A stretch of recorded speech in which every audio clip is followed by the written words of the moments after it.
Você já imaginou perder tudo que mais ama em um único dia? Seu negócio, suas economias, sua casa e até mesmo sua família. Parece um pesadelo, não é? Mas essa é a história real de um homem chamado Jó. Uma história que nos força a fazer uma pergunta difícil.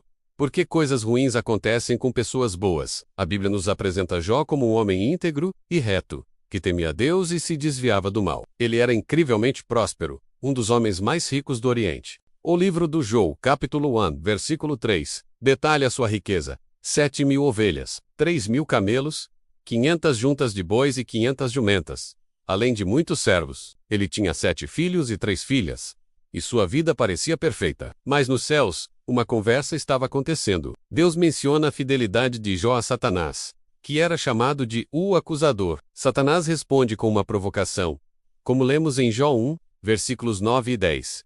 Por acaso Jó teme a Deus por nada? Não o cercaste de proteção, a ele, a sua casa, e a tudo o que ele tem? Satanás argumenta que Jó só era fiel por causa das bênçãos que recebia. Ele desafia Deus: estende a tua mão, e toca em tudo o que ele tem, e verás se ele não te amaldiçoa na tua face. Deus permite o teste, com uma condição: a vida de Jó deveria ser poupada.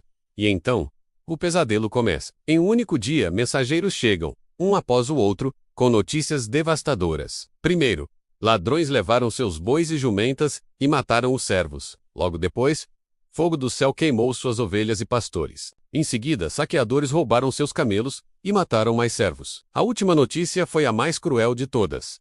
Um vento forte derrubou a casa onde seus filhos e filhas estavam festejando, e todos morreram. Imagine a dor, a confusão, o choque avassalador. Em questão de horas, Jó perdeu tudo, exceto sua esposa e sua própria vida. Qual foi a reação dele? A maioria de nós talvez gritasse, questionasse, se desesperasse, mas Jó, em meio à sua dor profunda, fez algo extraordinário. Ele rasgou suas vestes, raspou a cabeça em sinal de luto, prostrou-se no chão e adorou. Suas palavras, registradas em Jó 1, versículo 21, ecoam através dos séculos. No saí do ventre de minha mãe, e no voltarei. O Senhor o deu. O Senhor o tomou. Bendito seja o nome do Senhor. A Bíblia conclui dizendo que, em tudo isso, Jó não pecou nem atribuiu a Deus falta alguma, mas a provação não tinha terminado. Satanás se apresenta a Deus novamente. Ele argumenta que Jó só se manteve fiel porque sua própria saúde não havia sido tocada. Em Jó 2, versículo 5, ele diz: estende a tua mão e toca-lhe nos ossos e na carne, e verás se ele não te amaldiçoa na tua face. Deus permite um segundo teste, novamente com a condição de poupar a vida de Jó. Então, Jó foi atingido por feridas malignas, da sola dos pés ao alto da cabeça. Ele se sentava em cinzas, raspando suas feridas com um caco de telha. Sua dor física era insuportável. Foi nesse momento que sua própria esposa, vendo seu sofrimento, disse: ainda mantens a tua integridade? Amaldiçoa a Deus e morre. Mas a resposta de Jó mostra sua resiliência. Você fala como uma insensata. Receberemos o bem de Deus e não receberíamos também o mal? E mais uma vez, a Bíblia afirma que Jó não pecou com seus lábios. Foi então que seus 3 amigos, Elifaz, Bildade e Zofar, souberam de sua tragédia e vieram consolá-lo.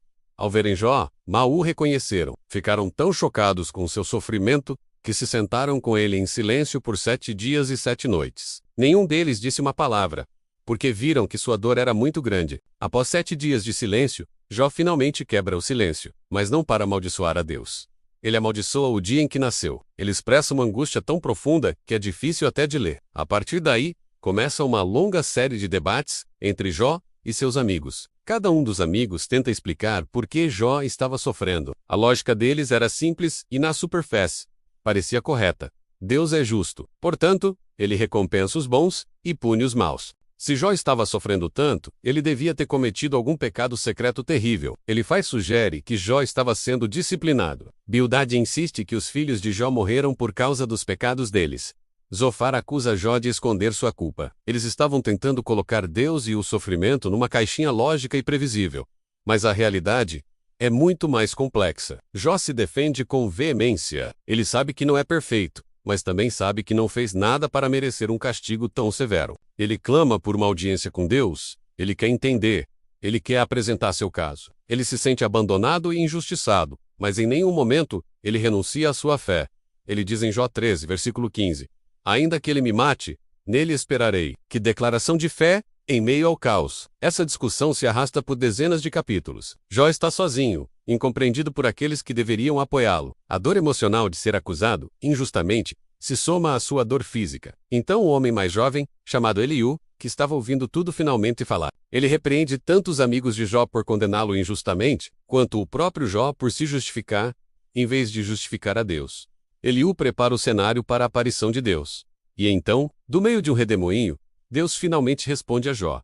Mas a resposta não é o que ninguém esperava. Deus não explica o porquê do sofrimento de Jó. Ele não menciona a aposta com Satanás. Em vez disso, Deus faz uma série de perguntas a Jó, mostrando a sua própria grandeza e sabedoria infinita. Nos capítulos 38 e 39, Deus pergunta a Jó: onde você estava quando eu lancei os fundamentos da terra? Quem determinou as suas medidas? Você já deu ordens amanhã ou mostrou à alvorada o seu lugar? Você pode amarrar as belas Pleiades ou desatar as cordas de Órion? Deus fala sobre a criação, sobre os animais selvagens, sobre os mistérios do universo. Através dessas perguntas, Deus não está humilhando Jó. Ele está expandindo a perspectiva de Jó. Ele está mostrando que os caminhos do universo são muito mais complexos e misteriosos do que a mente humana pode compreender. Se Jó não consegue entender nem mesmo os fundamentos da criação, como ele poderia esperar entender os propósitos soberanos de seu Criador? A resposta de Jó a Deus é de humildade e reverência. M. Job 42, versículos 2 e 3, ele diz: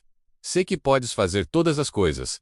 Nenhum dos teus planos pode ser frustrado. Tu perguntaste: quem é este que obscurece o meu conselho sem conhecimento? Certo é que falei de coisas que eu não entendia, coisas que me eram maravilhosas demais e que eu não conhecia. E depois ele acrescenta: meus ouvidos já tinham ouvido a teu respeito, mas agora os meus olhos te viram. Por isso me abomino e me arrependo no pó e na cinza. Jó não se arrepende de um pecado específico, mas de sua própria arrogância em questionar a sabedoria de Deus.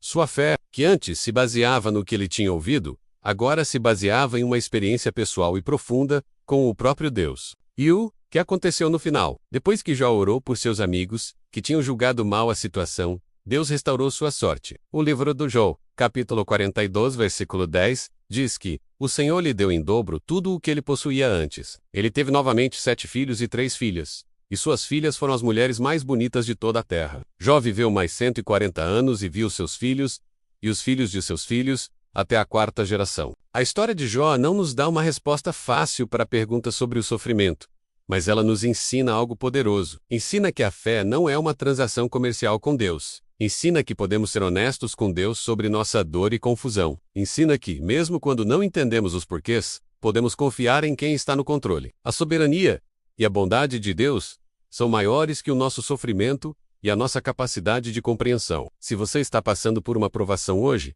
lembre-se de Jó.